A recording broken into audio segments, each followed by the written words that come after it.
Hello, and welcome to the Those Dweebs podcast, where we have a little bit of everything for everyone. Let's roll the d20 of fate and see what we are talking about today.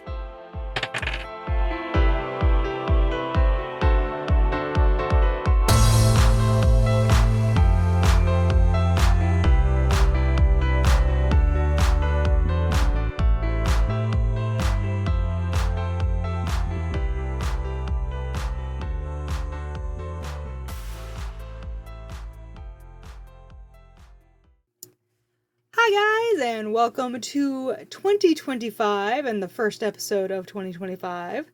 Today, I have my amazing co-host with me. Say hi, co-host. Hello. Hi. And we're going to be doing a subject we haven't done on the podcast yet, and we're going to be doing unpopular anime/anime character opinions. I'm so excited. So, shall we get into this? Yes. Yes. Let's get it. Who wants to read the first one? I'll go. Okay. First unpopular anime opinion. Naruto is overrated. Despite its massive popularity, some argue that Naruto has filler episodes, pacing issues, and some characters are poorly developed or redundant. Well, I disagree. I also disagree. Now, I'm a huge fan of Naruto. Mm-hmm. However, there is some truth to some of these claims. The filler episodes, yes. Okay, but see, here's where I disagree with that. The filler episodes they can be annoying, but like those were some of my favorite arcs. Like there's one of my favorite arcs from like filler Naruto is they go on this whole journey to some village that's plagued by this pretty much ghost like samurai ninja armor or whatever. I just rewatched that arc. It turns out to be this whole crazy thing, and that was one of my favorites because it was like, I don't know, it's ninja adventure plus like kind of like spooky scary stuff going on. And then there was also the arc with the, I think it was like the Cloud Ninja or something like that. But I remember there was a couple of key characters, and it was right around the time of the Curry of Life. Mm-hmm. It was like kind of in that arc, and it had to deal with a character named Ranmaru, and then another character. I think it was either Ranmaru or something like that. But there's also a character Raiga, and there's another character who was working for the granny who did the Curry of Life, but ended up leaving to go join some of those ninjas that were like bandits or something. And that was like, it was an interesting arc. Mm-hmm. And I just feel like while the filler may take too long to get to the actual point of the story, and there is some continuity issues and some characters, don't have enough of their character fleshed out throughout the series, I also feel that's part of what the filler is for. Mm-hmm. Because some of those, like, not in the, like, main ground characters actually get some main ground time. Mm-hmm. And, like, just for one more example, one of the coolest ones that was a, pretty much a filler arc was the one where Hinata finally came into her own, and they were captured by the, I forget what ninja they were, but they were looking for like a specific insect, and It's been a long time since I was like, which one is that? That's the one where they have the ninja who can summon like wasps. The wasp lady. Do you remember that? I forget her name. I don't remember her name. But that's where Hinata kind of comes into her own and is very much like, because everybody else is like distracted or like busy fighting the enemies, she has to, rely on her own strength and her own power. Mm-hmm. And that's actually one of the like mainstream times where Naruto actually notices her. Mm-hmm. See, for me, Naruto was like the first, like, because Michelle showed me Naruto. I remember we were like teenagers at the time. Mhm. So it holds a special place in my heart because of like I feel while yes it has a lot of filler, it also I don't feel it has pacing issues because I feel like for the ages of the characters as they go, it makes sense to the journey they're taking. And like for me, like one of the Curry of Life is my all-time favorite arc. Like that just like you just I hear Curry of Life and I just see the episode in my head. It lives rent free in my head. So while I can understand why people would think it's overhyped, I feel that it's earned the right to be talked about as often and as much as it still is. And the thing with the filler is that while it may seem to distract from the main story, you also get a lot of character development. You see more of characters that don't get a lot of screen time. And a lot of the journeys that they take on the filler end up making an impact on the main story. Not all of them, but like there are some that like correlate with the story, and you see characters that you only met like once during this random filler arc coming back later in the series for some purpose or another. But I don't think that I don't think that the filler is bad at all. I think it kind of adds to the story in the long run. Mm-hmm. And some of the filler arcs are they're just really fun to watch, and it gives you that nice break from the super serious, intense Depression. plot. All right. So our next one, and I will read this one. My Hero Academia is mediocre. While it has a huge fan base, some argue that My Hero Academia, words are hard, isn't as revolutionary as people claim. Some point to its relevance on superhero tropes, underdeveloped side characters, and predictable plots as drawbacks. So, we are all pretty big My Hero Academia fans on this podcast. I don't think it's mediocre. I think as it's gone on, it has quite surpassed everything that it was in season 1 and continued to develop these characters from what they used to be when they were, just starting out and children and in their first year of school. Because trauma does a lot of for developmental stuff. I feel like the character growth in My Hero is substantial compared to other animes.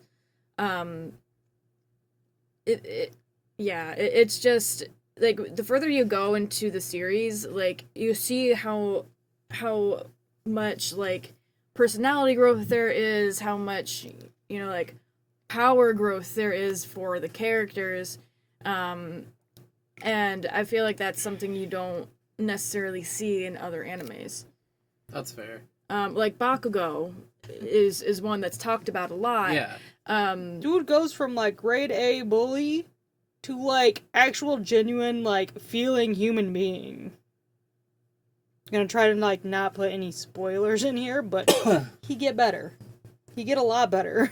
There's whole redemption arcs for certain characters that like you hate them in the beginning, but you come to understand them, and like some people even say that they forgive this character for the things that they've done.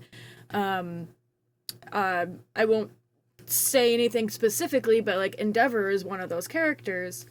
Mm-hmm. So I completely disagree with the accusation that it's mediocre. Yeah. Like for me, I at the start of it was very much a hater of My Hero Academia, I didn't like how fast it quickly, grew its popularity. Like I get like that sometimes, especially like if a new anime comes out, I really don't give it its chance, haven't had the time to watch it, so sometimes I just kind of form an opinion of, oh, this is really popular, or this is, not gonna be that great, and I think that's unfair. And so when I finally did give it its chance, it was making fun of hero tropes. It had like a lot of wacky stuff, but I feel over time it quickly grew to be one of my favorite anime, and that is of course because of all the character development. Because you have, a character who literally is told at the beginning that he can't be a hero because he doesn't have any powers. That literally crushes a kid's dreams, like right then and there. But he still perseveres and, becomes one of the greatest heroes of all time. Mm-hmm. So it's like I disagree with that their statement. I do see how like some of, the different character tropes and everything like that can be a little redundant. Yeah, redundant. but it's the point of the anime, and that's what people always told me about it. And I was just like, all right, I'll give it its fair shot, and I'm glad I did, because like there's a lot of meaning and growth personally that's come from that anime, just because like certain characters inspire me to like do better and like be a better person, and try to get out there and try to live life, I guess. And like I don't know, I feel that if you give it a shot, and even if you have given it its shot, like personally I think it's a decent anime. Yeah. I also think this particular anime is one of the only animes that doesn't have a whole lot of filler. It's got really some. doesn't. It's got some, but it doesn't have a whole lot. And if you're looking for that, like that solid plot drive, like that's a great anime to get into. Because if filler episodes like kind of trigger you a little bit, there's not a whole lot of that in My Hero. So you see mostly plot driven story throughout the entire anime. And it all kind of does happen very quickly, which if you are a fan of filler can kind of deter you a little bit, because it does get very serious very quickly. Yeah. And it stays serious. Yeah, it's not one of those that's kind of like, oh, here are like 2 extremely serious episodes, and then here's some happiness. No, some of these seasons literally like Tear you apart. They tear you apart. But like at the same time, like some of these seasons have started like the first episode is like one of the happiest like upbeat things you're gonna have the entire fucking season. Yep. And that's it. Especially with these later seasons coming to a close.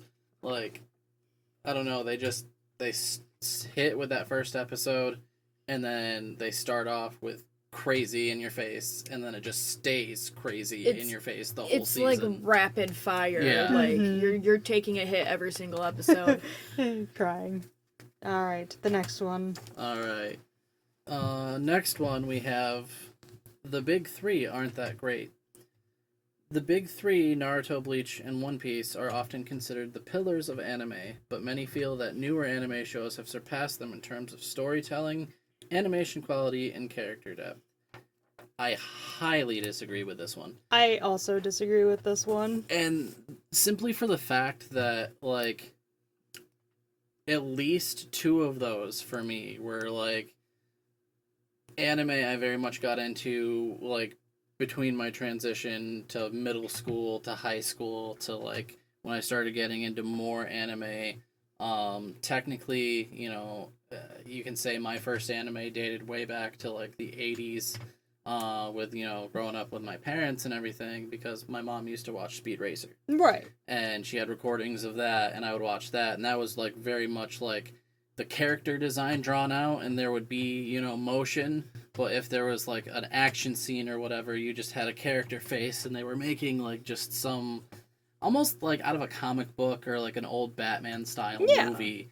And so like I feel like I had introduction to anime at that point, and then of course I grew up on Pokemon, and then, you know, just kept going and going with that. And so coming back to the big three, like Naruto and Bleach are like highest tier anime to me because it's what I grew up on. It touches on nostalgia because I can think back to those times and really kind of like go back to like those years. This was, you know, peak entertainment for me. This was like, you know, I sat for hours and would watch like literal seasons of Bleach and Naruto in my room on repeat. Mm-hmm. And like I can't say the same for One Piece because I've tried giving it its fair shot like at least 3 times. It's just one of those ones that it's hard to get into for me, but it, you know, at least with the two, you know, Bleach and Naruto, like they've had a lot of filler arcs, but once they, you know, get through those filler arcs and back to like the main story, like even the filler arcs are good. I know Bleach has a lot of them too. Oh yeah, yeah. And there's like certain filler episodes, like, you know, personally, we'll get into those because that's another like another is that point. another one? Yeah, that's another. Okay. Sorry to cut you off, but also Yeah, that's fair. But bottom line is like I don't think that, you know, they're overrated. I believe that, you know, growing up on those were the shit. Like those were what I was about.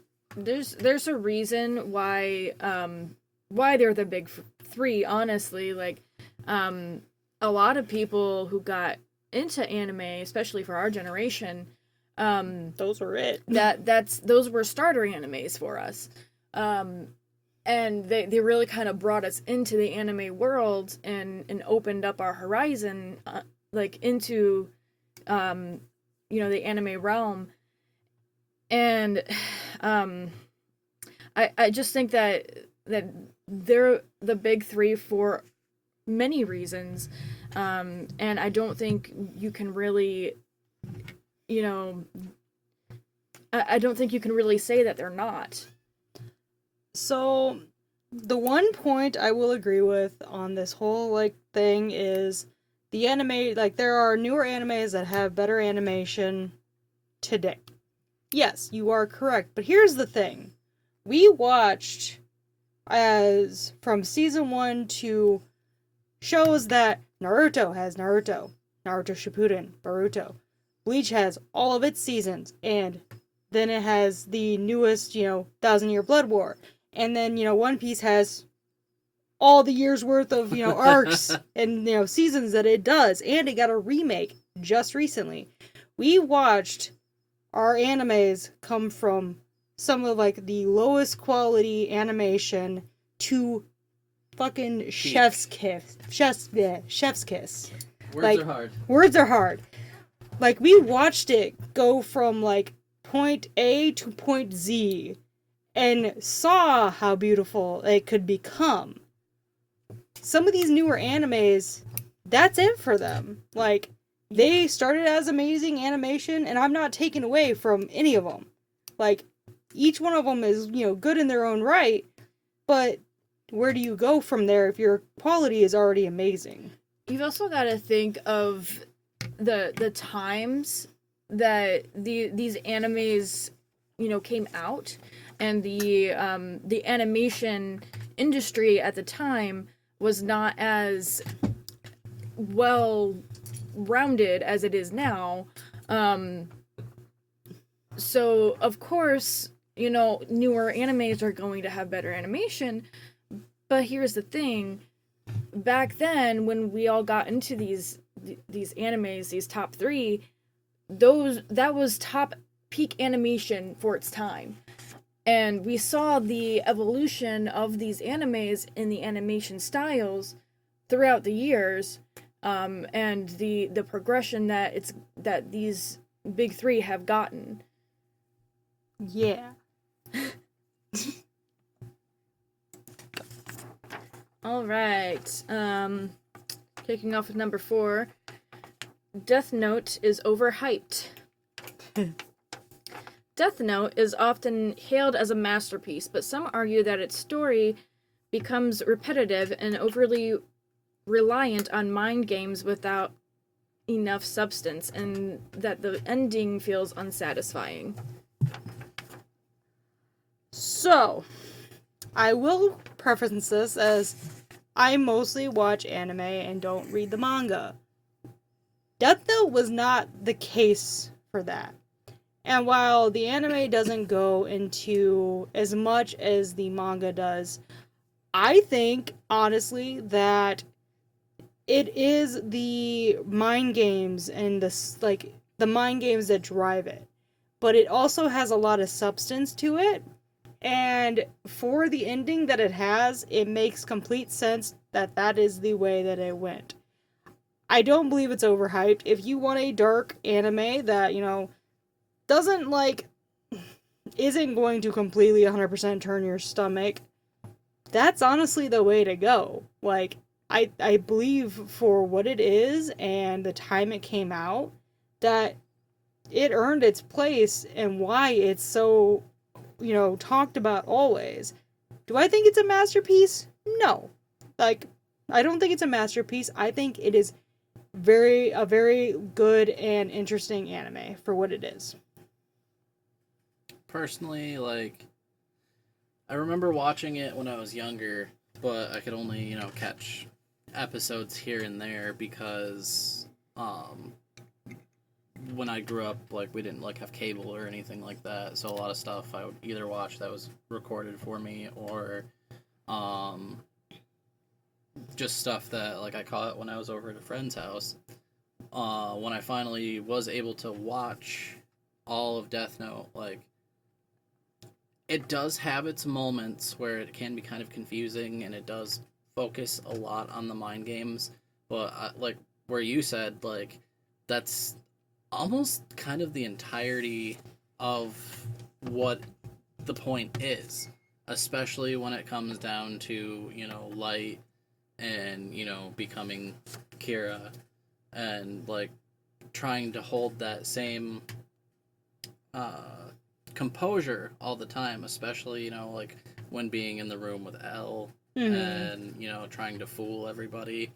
And it also kind of gives that if you're depending on what crowd you fit into, and this is kind of in a social status sort of in high school or middle school, it kind of fits in with that if you're kind of a dark, more kind of goth type of person or that kind of thing, it's a anime for you. You an emo kid. Yeah, you an emo kid, so this might be a thing for you. It was very much an interest to me because being a former and still kind of am goth / emo kid, it's I don't know, it quickly became one of my favorites, and the storytelling to me is amazing because I like mind game type shows. So if you have something that's two people who are extremely intelligent having a battle of the minds to kind of figure out which one's gonna fold first. Mm-hmm. It's and that it shows that with the ending to Light's drive to insanity, mm-hmm. where he finally confessed, and yeah, it was to me it was really cool, and I really enjoyed it. I can see some of the bad sides to it. I don't fully agree with the question and point, but I still think that Death Note is probably one of the cooler anime. See, for me, I watched a lot of Death Note. However, I didn't watch all the way through. I didn't get to the ending, so I can't really comment on that part. But I do have to say I disagree with it being overrated. Simply because the story Like the plot drive is probably one of the best ones that I've seen. I like animes that make you think, animes that stimulate your brain, the puzzles and everything like that that's kind of incorporated into it, and the fact that it is a darker anime. Yeah, I don't honestly have a whole lot to say about it because it has been quite a while since I've watched Death Note. But Death Note is still in that list of that is one of my animes that I would put up there. I will say, like, I had a thought. Now I'm just like, can I get the thought back? It'll probably come back to me at some point. Yeah, no, I think the choo-choo went off the track on that one. It'll come back to me, and I might bring it back up. Who knows? We'll figure that out whenever it happens. So we're gonna move on for now. But yes, we disagree. Yes. Yes. So, Michelle unfortunately has not watched this one, but so I will be taking a step back here. Tokyo Ghoul is not that good. And it says, despite its cult following, some argue that Tokyo Ghoul has a convoluted plot, inconsistent character motivations, and doesn't live up to the hype. The manga is often viewed as superior to the anime adaptation. Listen. Most manga is going to be better than the anime adaptation because they don't put everything in. It happens. Case in point, there's a whole nother arc of Death Note that's not animated. That should have been animated. Words are hard. Words are hard. That, should have been. But it wasn't. But I will say that I like the first, season and a half of Tokyo Ghoul. The rest of it kind of went downhill for me, and then Tokyo Ghoul Re was bad. But that's my opinion. I will kind of agree with you there. Like, the first season and a half was good, and that's where I feel like maybe people would see or say that it does start to get convoluted, because once it hits, like, the second half of the second season or whatever, it just goes on a weird pathway, and then, trying to watch Tokyo Ghoul Re, it was kind of cool. There was, cool aspects to it, but, they took Kaneki in a weird way. And, especially, at the end of, season 1, I feel he was a kid truly doomed from the beginning. I mean, with the beginning of the anime, he finds this girl he really likes, she reads the same book as him, and then they go out on a date, and then she turns out to be a ghoul. Spoilers if you haven't. It's been out for this long. Ages. If you haven't read it by now, then you're missing out. Or watched it. But, she turns out to be a ghoul, she attacks him, he survives, and then he has to live out the rest of his life forever as a ghoul. That's kind of shitty. Kinda? If you really think about it, all this kid wanted was a girlfriend, read the same book as him, Shared interest. Shared interest, exactly. And literally, chick tries to murder him. And then turns him forever into a monster. I did remember my side point for Death Note. I don't know why your rant brought me back to this. So, going back to Death Note for a quick second, then I will come back. With Death Note, it's one of those animes that drives that question of, if you were to stumble upon a notebook that gave you the power of a god, would you use it for what it's supposed to do? Like, it's that moral conundrum that I think is another really, like, makes it another really, good anime. Like, you don't get a lot of animes that make you question, like, would I do this? Would I be that person? Would I have a list of people to put in that notebook? But that was my, point with, that I forgot for a moment. But going back to Tokyo Ghoul, it's like, yes, it has a bit of a downfall after part of season 2, but for what it is in the beginning, I think it is a really good anime. It, again, one of those really, like, it's a darker anime. It, doesn't have a lot of happy episodes, honestly, but though the animation style, the music, like, the pacing of it all works so well for when it is what I would consider good. Because other people would say it's all good. And that's completely fair. I can understand that. It just, once it got to a certain point, I was like, okay, this got really, really strange. I don't really like this and enjoy it anymore, but that's just me. But yeah. Alright. You get the really fun one, Michelle. You're gonna want to sit up for this one. Okay. Full Metal Alchemist Brotherhood is too safe. While universally loved, some anime fans believe that Full Metal Alchemist Brotherhood plays it too safe by adhering to more traditional shonen structure and doesn't push boundaries like other anime. I'm sorry. It's a bunch of bullshit.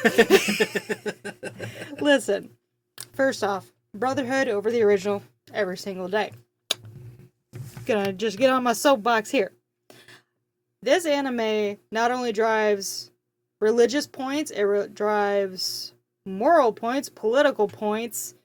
It hits on a lot of points that typical shonens don't even touch. Like, should you bring your mom back from the dead? Well, that it kind of goes back also to that, like, moral conundrum. Like, you have the ability to bring a loved one back from the dead, but what does it cost you? Yeah. At what cost? Yeah. Like, and an arm and a leg and your brother. That's what it costs. That's what we know from the anime. Like, equivalent exchange. I don't even know if that was equivalent exchange. It was like, you fucked around, you found out. Okay, like, I don't see anything about this anime as a traditional shonen structure. Like, you do have your annoying main character. Love him to death, but boy is annoying. I feel like this anime really pushes that natural limit of, what you can and cannot do. As far as, like, morally, like, Shao Tucker.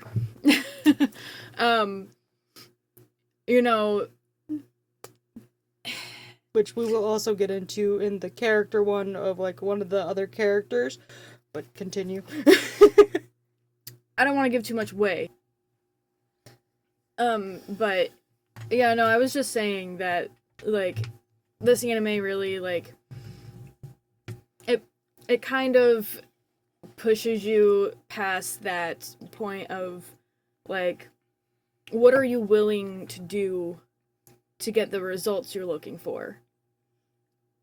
And, like, how far are you willing to go for it? Mm-hmm.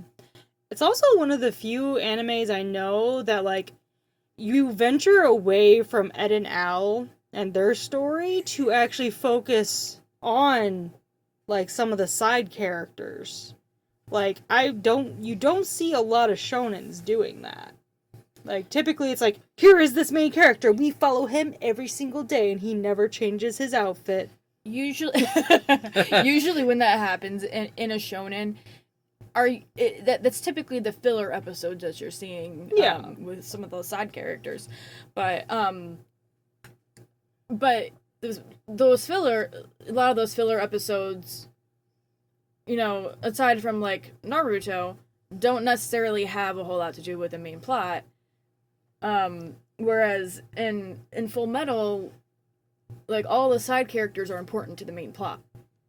Right. I feel with that, like, there's not much filler in Full Metal. And, you know, every single episode in some way ties to the main story of what's going on. It may switch to side characters for an episode, or like what these characters are doing.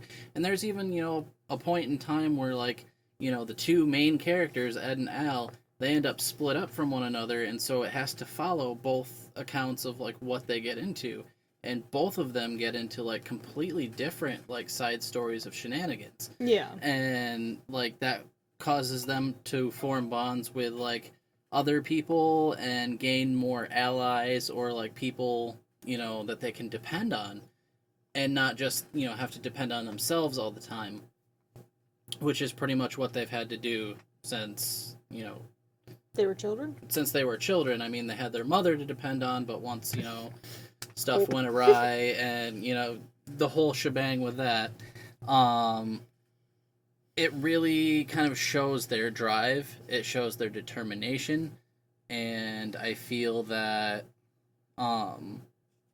as far as like story plots go, as you mentioned before, you know, it has a little bit of everything. It has, you know, action. It has, you know, politics. It has religion. It has, you know, false gods, or, you know, false truth bearers and that kind of thing, trying to, you know, play this role as like some, you know, heavenly figure, and end up, you know, not actually being that, and like being a complete fraud. As far as, you know, character development goes, like, you have some characters who end up being, you know, they started out as a bad guy, and then by the end of the series, they fight for the good fight, and the, you know, kind of the greater good of everything. They still have their own agenda. Kind of become an anti-hero, in a sense. Like an example with that is Greed. When Greed takes over Ling, like, Ling has a strong will within his body, and there's always that fight between the two, but there's points in time where, as themselves, like, together, they make an agreement to, you know, fight what's going on. So another reason why I don't see Full Metal Alchemist Brotherhood as a typical shonen, or was it shoujo? No, it was shonen. Shonen, yep. I always get those mixed up. But typically with shonens, you got one main male character. However, with Full Metal, you've got basically you've got these two main characters that are both equally important to the story, and like Spencer was mentioning, when they split up at a certain point, and it follows kind of both of their stories and what they get into on both of their ends, like that just kind of goes to show that it's not a typical shonen, because you have multiple main characters. I think I will do one more, like, big point, is this is probably one of the best animes I've seen as far as covering death and the grief and the, you know, different steps of, you know, dealing with grief. I think it does the best as far as, like, any other anime I've seen, because when certain characters do end up passing, you see, like, you actually get to see a funeral, and you get to see the impact that this one character, this side character, mind you, who had such a impact on the main characters, the other side characters, his family, like, you get to see that impact. And I just broke both their hearts, because I think they finally realized who I was talking about. It's a terrible day for Rain. How dare you? But you get to see that impact, and I don't think I've ever seen a anime actually do that. Like, most animes are like, oh, this person died, here's a happy episode. Oh, this person died, this person has a revenge arc and then is okay. And, you know... Or this person died, but they're alive again. But this person died, but they're alive again. The point is, you don't typically get to see that mourning process, like, in its entirety. Right. For most animes. But this anime really kind of draws it out, and you can... It's not one of those things that it just goes away in the next episode or whatever. It, like, you see that absence of that character throughout the entire anime. Alright. So. We can go on to the next one. Oh, it's my turn to read? Yep, it's your turn to read. Alright. Bleach had the best filler arcs. While filler episodes are often seen as unnecessary, some argue that Bleach had some of the most entertaining and well-written filler arcs in anime, making them more enjoyable than the main story at times. Listen, I will agree with this one. Like, I do like some Naruto fillers, don't get me wrong, but, like, man, the Bleach fillers that just call me back are the Don Kanoji ones. Because that motherfucker is, like, funny as hell.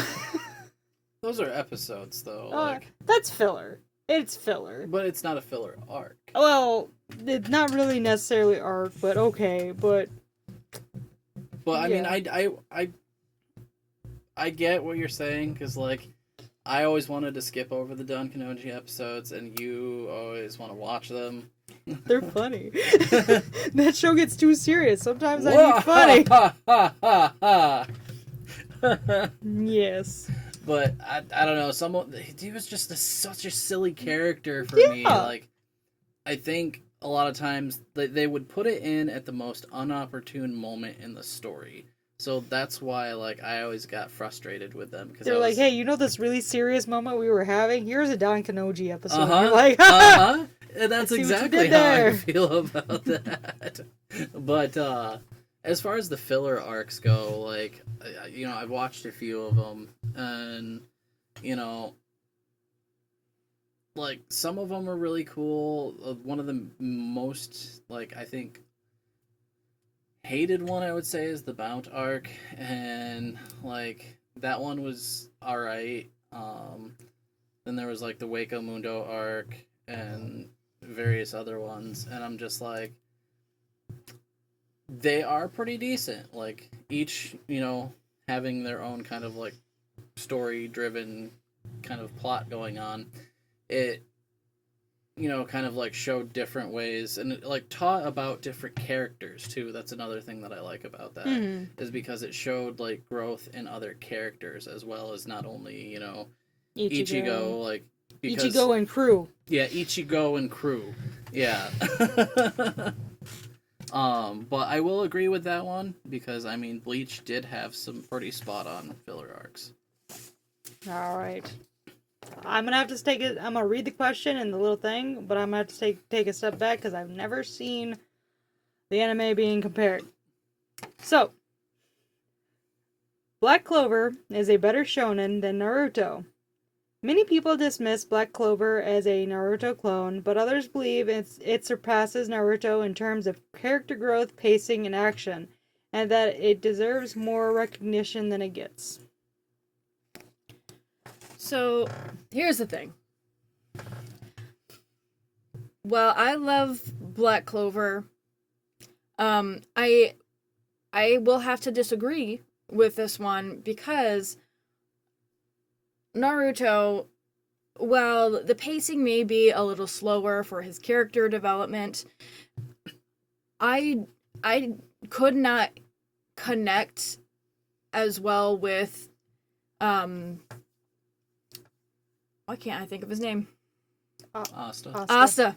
I could not connect as closely with Asta as I did with Naruto.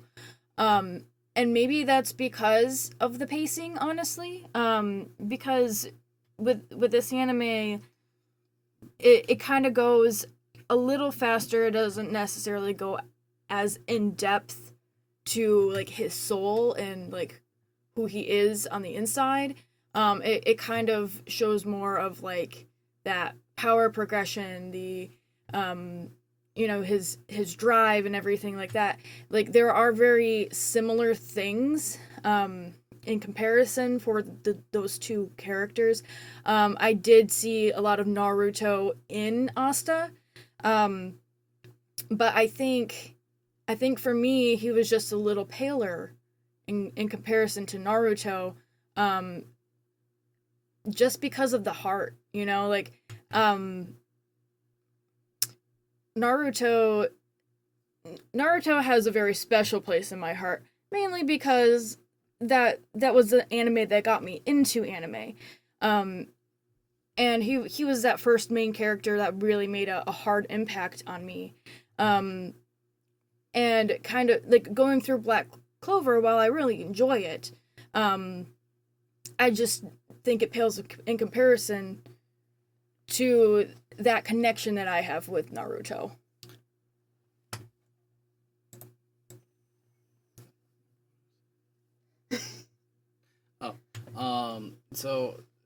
Being really honest, I only watched like the first 3 episodes of Black Clover. So I mean, I have a little bit of an opinion on it. But I'm also kind of biased with Naruto, but like I gave it its first 3 episode, tryout, and when I was watching it at the time, it wasn't on any streaming service that I had. So I pretty much had to watch it on YouTube through one of those, like, it's pretty much like a pirated thing. Like, they put it in, like, one little square in the corner of the video, and then you have the rest of it surrounded by, like, a background or something. But I still watched it because I wanted to check it out. And so, like, seeing the first 3 episodes, it was really cool. I liked the premise. But one thing that I can wholeheartely agree with is that, yes, it is another Naruto clone. Because of the fact that, you have your 2 main characters who are rivals straight from the get-go, and, they have battles throughout the show, and, which one of them is going to be the better one. And that, yes, is a big shonen trope, but I feel like it did kind of have a straight up like Naruto clone vibe, but also it's a cool premise. Like, I liked the premise of the story. I liked everything about it, and if I had more time, I do kind of want to sit down and go back and rewatch the whole thing, kind of see like where the arcs go and everything, because like from what I've seen, what there is up till now, shit looks pretty cool. Like, it looks awesome, and I want to watch it. But again, I have a special place for Naruto in my heart. It was one of the, first anime I grew up watching. I put it off for the longest time because, yes, in the beginning, I thought Naruto was annoying as fuck. Like, he always screamed. He wore this silly orange jumpsuit. Like, I was like, how can this dude be a main character? But, like, as I actually gave it its chance and watched it, I was like, okay, this is really cool. And, like, I don't know, just after that, after getting into Naruto and kind of, like, watching it, it grew on me and then just became a special spot in my heart. So I feel that, like, I can give Black Clover its fair shot, but I will always agree that Naruto is just top tier. OG. OG. Yeah. Now, watching Black Clover for me was kind of like watching Naruto Goes to Hogwarts. And like, I honestly think that's a really cool premise. Like for me, it was kind of like watching like Naruto fan fiction in a way. Comes to life. It's like it's like 50 Shades all over again. No, that's not to discredit Black Clover and its unique features that it's got to the anime, but it did make me think a lot about Naruto when I was watching it, and I'm still excited to continue the anime, but as far as Black Clover being a better shonen, I would have to disagree. Period. I get the next one. You get the next one. Oh, this is gonna be a fun one. Words are hard. Naruto Shippuden is better than Naruto. Some argue that Naruto Shippuden improves on the original series by delivering better character arcs, more mature themes, and better pacing despite the filler episodes. I wholeheartedly agree with this. I think we all agree. I'd have to agree with that statement. OG Naruto, cool, badass, but for what it was, some of the pacing was bad, especially, with a lot of the filler, but liking the filler, I do see both sides. But with this, when it came to Naruto Shippuden, I feel it became better than original Naruto because of the fact that, yes, it had, more mature themes, it had, it had, a lot of different, excuse me, aspects to, the animation style and, character development. And that's when, Naruto, I believe Naruto original, OG, did get serious in, a lot of those episodes. But I feel Shippuden just took that and, raised the bar for that, because in Shippuden you see a lot more of how cruel the ninja world can be. Yeah. You already see it in OG Naruto, but, when you go into Shippuden, some of the first arcs with, Sakura and her growth development, and then, dealing with Sayosari, yes, thank you. Words are hard. Names are hard. But, her whole thing with, Lady Chiyo, and then, having to deal with the Akatsuki right away. The very first episode, they have a run-in with Sasuke. Sasuke! That's something we've been waiting for since the OG. You go into that first episode of Shippuden, you're just like, wait, they're throwing this at us? And so, I just feel, while it does have its own filler arcs, Naruto Shippuden really kind of takes the story and starts ramping it up to the point where it needs to be. And it, shows us the character growth, development, their attacks, how they've changed as a person, and then introduces a shit ton of new characters that you're just like, who are you? What's happening? And then introduces, Why? The big bads that have been the big bads since the very beginning. But here's a face to the name. Yeah, exactly. Finally bringing in those big bads and, putting names to faces and actually, showing why these ninja were feared. That, I feel, just kind of, adds that extra oomph to it to, even though there's filler, it feels like there's never really a dull moment in Shippuden. There's really not. The soundtrack's amazing. The animation's amazing. The character development is amazing. I have no, bad things to say about Naruto Shippuden.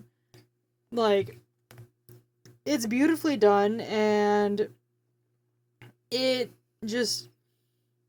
I feel like the age that I started watching, Shippuden in, it lined up perfectly because they were, I forget, how old are they in Shippuden? I think they're like, I want to say like between they're teenagers. yeah, that's between for sure. like 14, 16 to 17 maybe. Yeah, they were probably Yeah. like 16 to 17, give or take.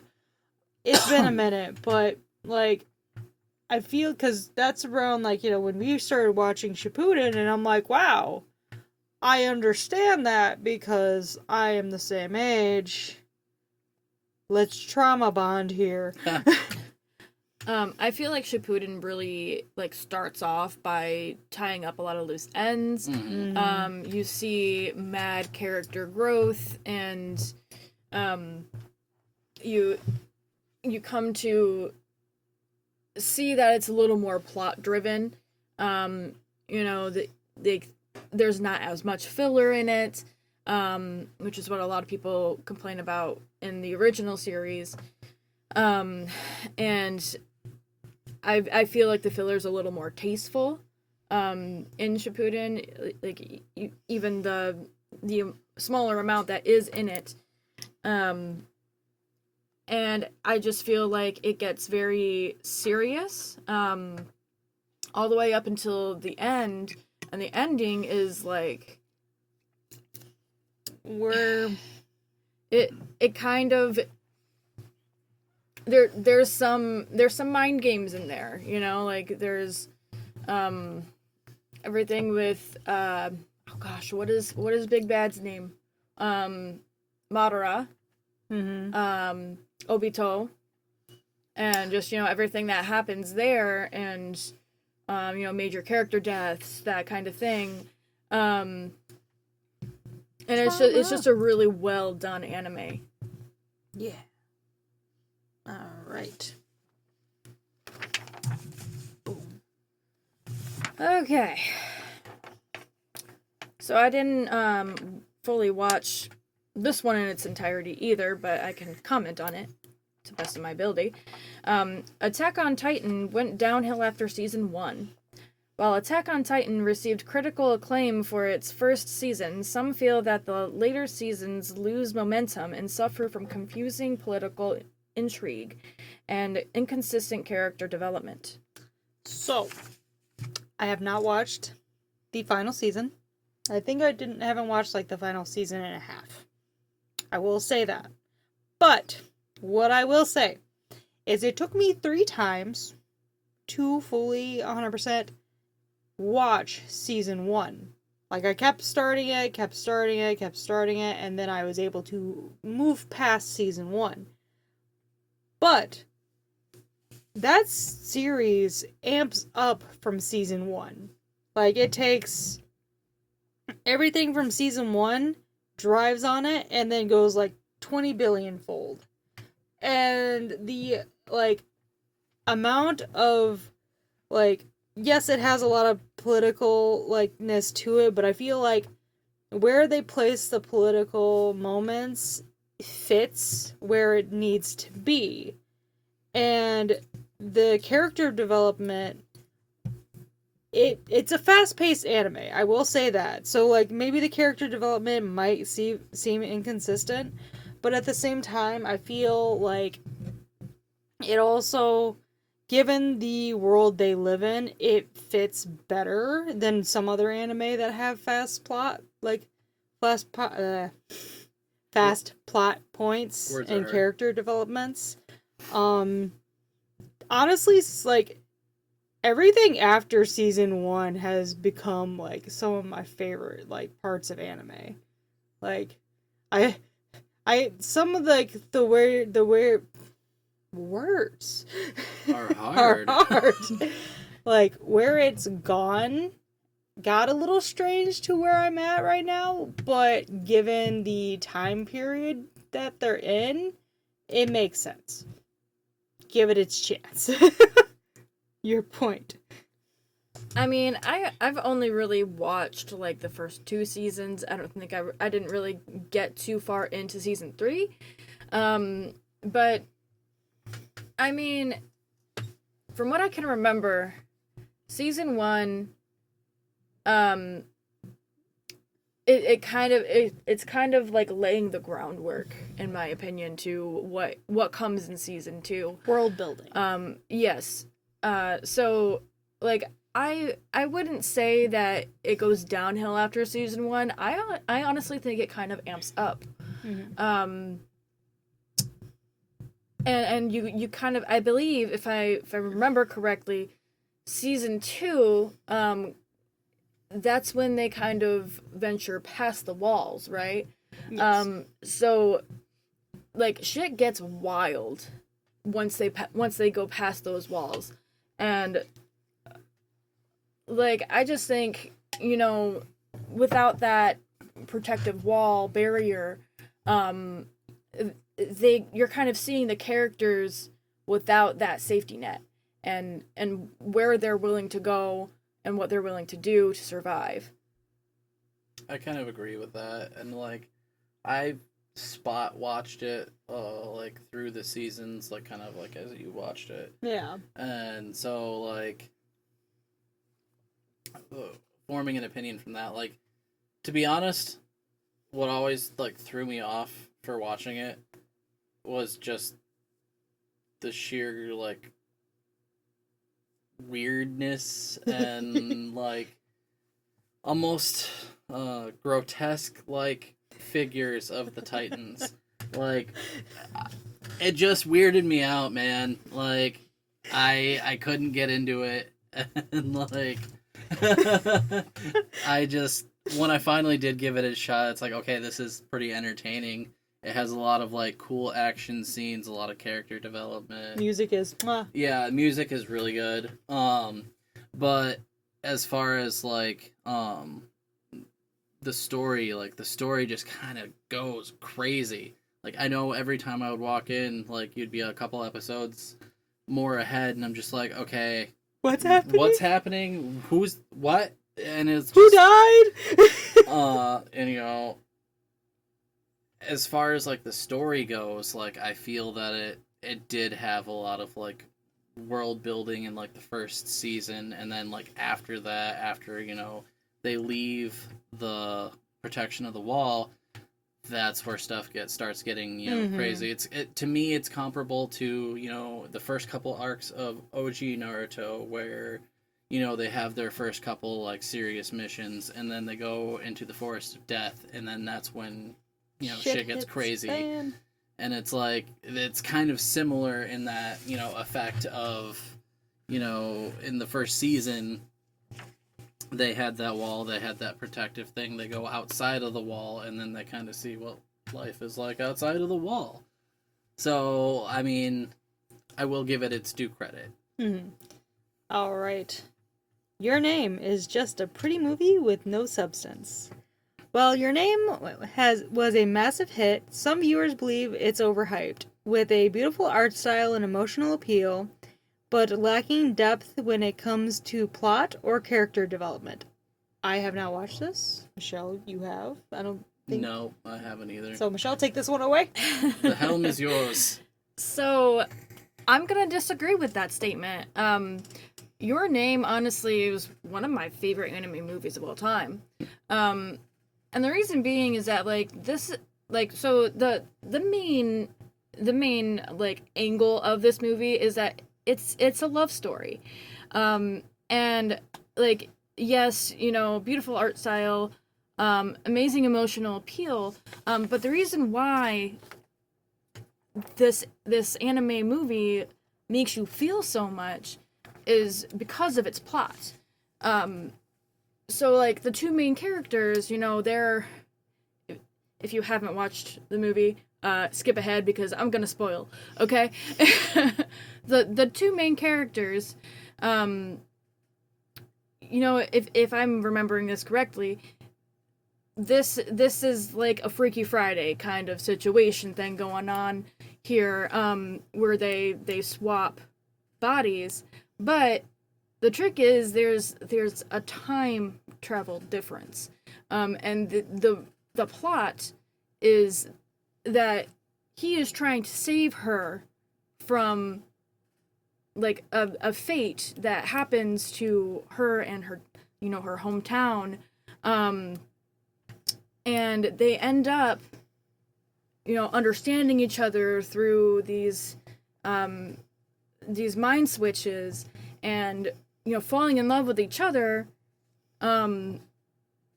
by seeing their lives through their own perspectives. And I just think that there's a lot more that could be said about Your Name when it comes to being quote unquote overrated.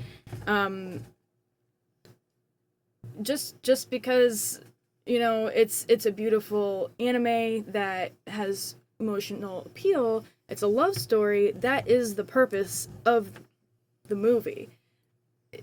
And in the end, you're pulling for, is he gonna save her? And that's the drive of the whole movie. Mm-hmm.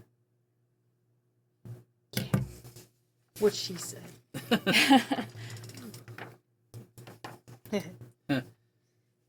Be ready for this one. And I'll probably let you start this one, Michelle.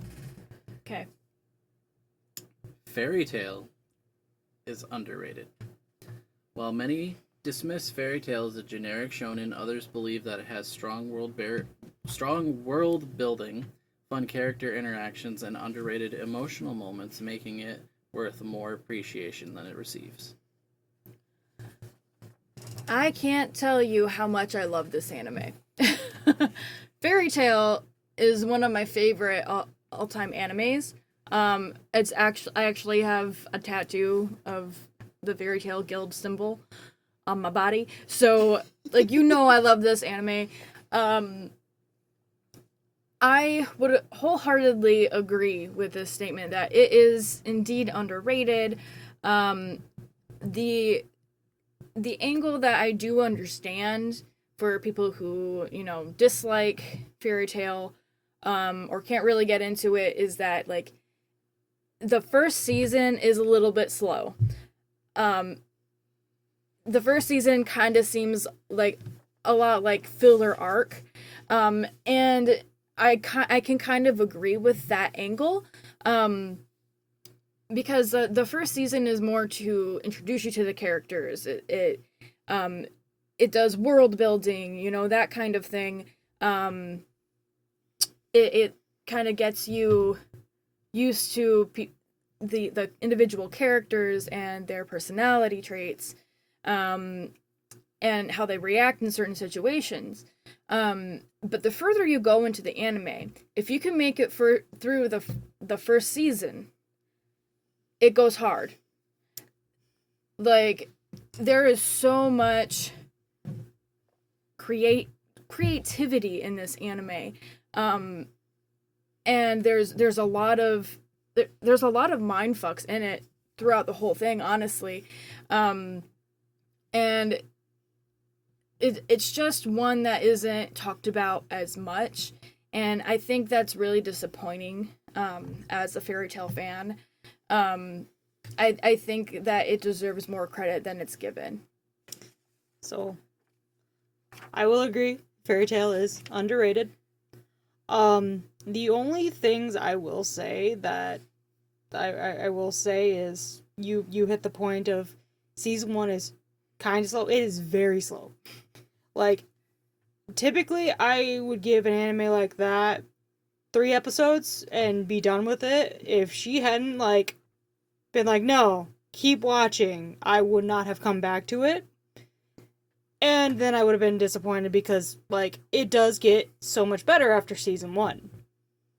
The other thing I will say is it's kind of in that realm of it's a Naruto clone, because annoying main character, they have rivals, all the ticked off, Naruto clone type thing.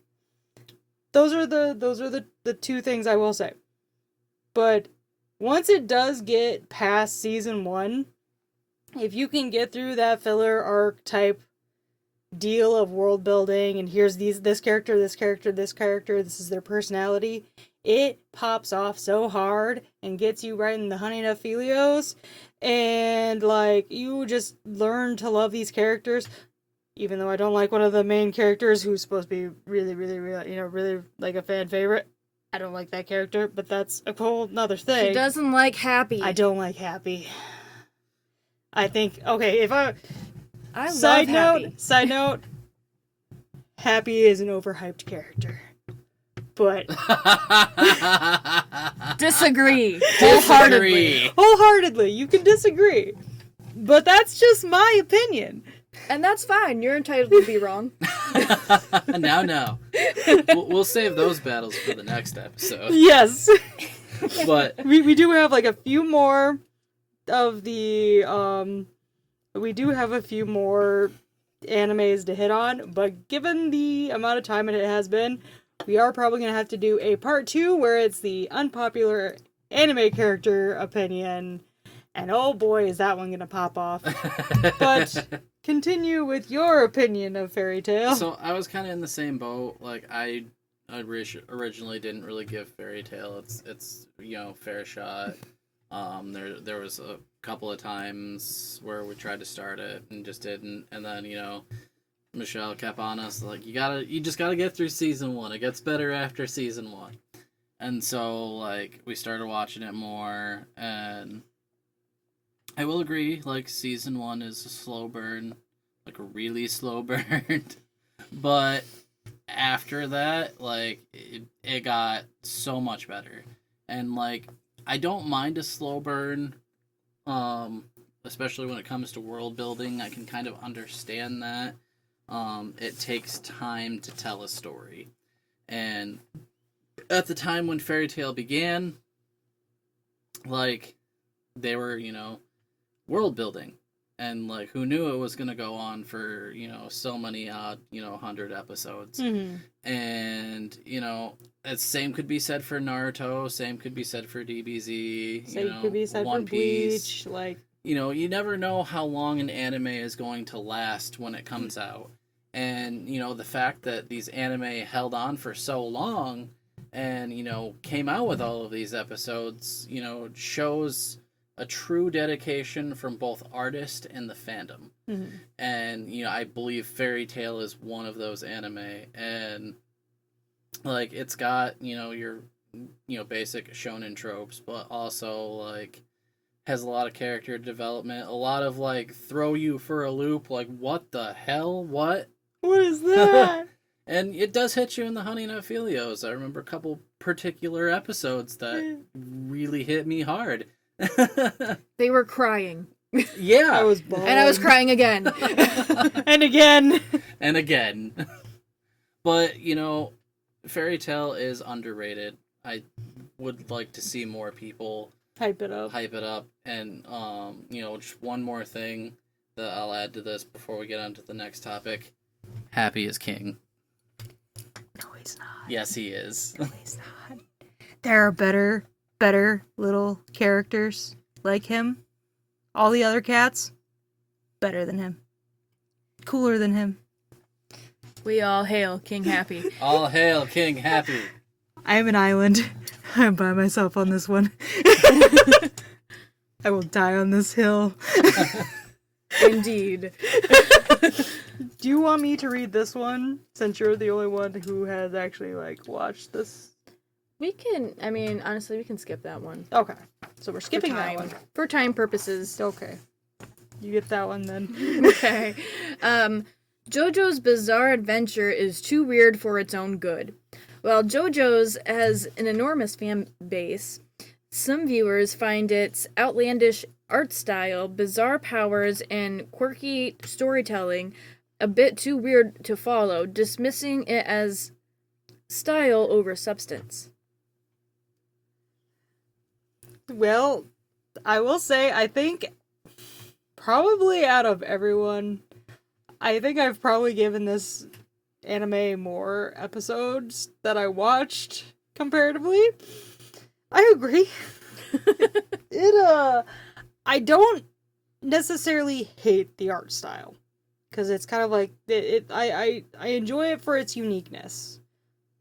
That being said, it's a bit much for me. Like, I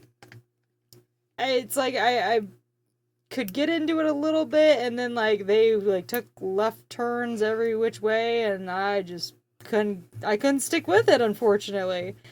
I could see why people would enjoy it, but it's not my cup of tea. It is not my vibe.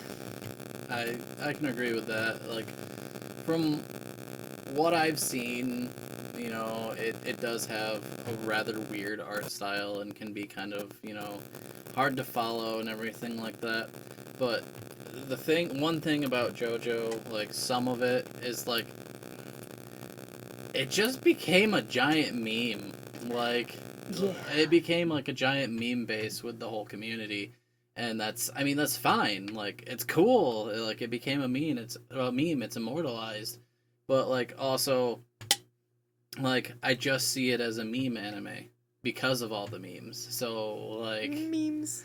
I'll give it its fair shot. Like, I haven't watched a full episode, like, at all. Like, I've seen bits and pieces, but, I will give it its fair due.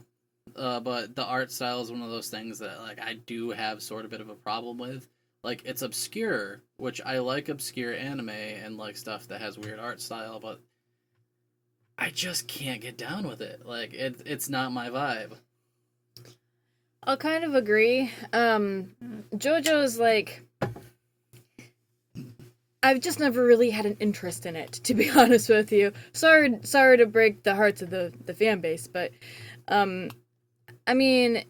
I couldn't really get into the art style. Not saying that there's anything wrong with the art style, just that it's not my cup of tea. And, just all the things that I know of it just seem kind of bizarre to me. Some of the themes and whatnot that I couldn't really. Well, it's a little too much for me. It's a little much. I mean, that's not to say I wouldn't give it a shot at some point, but it's not really one of those animes that I'm like jumping to go watch, and like I would give it its fair shot, but it's just one of those that, like, are kind of on the back burner for me. It's not one you're jumping up to get to. Yeah. All right. So the final one of our unpopular anime opinions. Again, I want to preface, these are our opinions. You don't have to agree. But if you have other opinions, leave them in the comments below. We'd love to hear them. Maybe I'll read them. Who knows? Maybe there'll be a react to it. Maybe there'll be a react. Just keep it friendly. Friendly banter. Friendly banter. As friends do. But the last and final one, Demon Slayer, is just another pretty shonen. While Demon Slayer is praised for its stunning animation, some argue that its story is formulaic. Wait. Yes, maybe. Words are hard. Formulaic. I've never heard that word before. But I get where it's going. With the typical shonen tropes of revenge, power-ups, and a lack of deep, well-rounded characters. Okay, this anime is my shit, and I'm gonna start this off. Okay. I wasn't sure about it at first. Like, it had all the hype in the beginning. I remember this was shortly before we moved. You started watching it, and then, like, I think from, like, the second episode that I saw that you were watching, I was hooked. I was like, you have to watch this! And it does, yes, it does have the pretty visuals. I will agree with that. It is a pretty shonen. It's probably one of the prettier shonen. It's not just a pretty shonen. There is so much character development. Like, yes, it does have its, classic tropes of main character has revenge story, gets power-ups, trains really hard. All shonens have that. Yeah. But the way that it's done, to me, is very much, like, really well written. Because, in the beginning, you have your character of who Tanjiro is, and then, he is just, like, this loving person, and, wouldn't... He's a cinnamon roll. Yeah, in that aspect, he's a cinnamon roll. He is like best boy, like, and he helps out characters. You know, he helps out people in the town that he goes to visit to, sell his wares, and helps them out all day long, and then stays till nighttime when he has to travel back, and then you have the character that looks out for him. That's like, hey, you don't want to travel back at nighttime in the forest because demons, they will kill you. And so he stays with him. But some could argue that if Tanjiro didn't stay with, the character, I forget his name, in the town, he would have gone home and either seen his family getting murdered by Muzan or been a part of that. Like, he could have gotten murdered, Or turned. And so, as the story progresses, yes, it might be, again, a little bit of a slow burn, but these arcs have so much packed within them that it may seem like there isn't, or little to none, character development. But, like, if you really kind of, like, look at it down to the nitty-gritty, like, you have these characters who are training, and the story is really well drawn out to the fact of like how it explains how the like what the main plot is, and where they're going, and like all these arcs continue. And what I really like about Demon Slayer is its continuity, because while it may have like its filler episodes, there's really not many filler episodes at all with it. Like, it's all story based, and it all picks up right where it left off on the previous season. So it's one giant storytelling. Yeah. I will say, I the one thing I will say is, yeah, I think it is probably the prettiest shonen there ever has been, truthfully. Because the visual style is just immaculate, and it just amps up. Like, ever since, like, Mugen Train, that just, like, the budget went Yeah, like budget that. skyrocketed. But, to me, the characters, like, right down to every single side character that you meet along the way, like, they are either fully fleshed out, or you get the character development, and you get that rounded character. Like, it's one of those that's like, to me, probably if we were going to start putting like new big three, I would put Demon Slayer up in the new big three. 100%. Like, for newer generations getting into an anime, it has action, it has like different varying emotions, it has that humor, it has like the darkness, it has the light. It's well balanced to me. Like, it's hard to find many animes that have a good balance of both good and evil, and I would absolutely put Demon Slayer as one of those animes. Like, it has, and I keep bringing this up with a lot of the animes, is like the soundtracks. Amazing. But yeah. I would pretty much have to agree with you guys. I agree that it's probably one of the prettiest animes I've seen as far as art style. I can really appreciate it for that. The relationships between, like, Tanjiro and his sister, who he cares for even after she becomes a demon. Like, Spoilers. I don't think that that it really just is just another pretty anime, like, quote unquote. Like, it's got substance to it. It's got hard feels. There's those funny tropes that you get with Zenitsu and Inosuke. Mm-hmm. And I just, like you said, it's a very well-rounded anime. And I think that just writing it off as just another pretty anime is not correct. But yeah, I think that will bring us to the end of our unpopular opinions.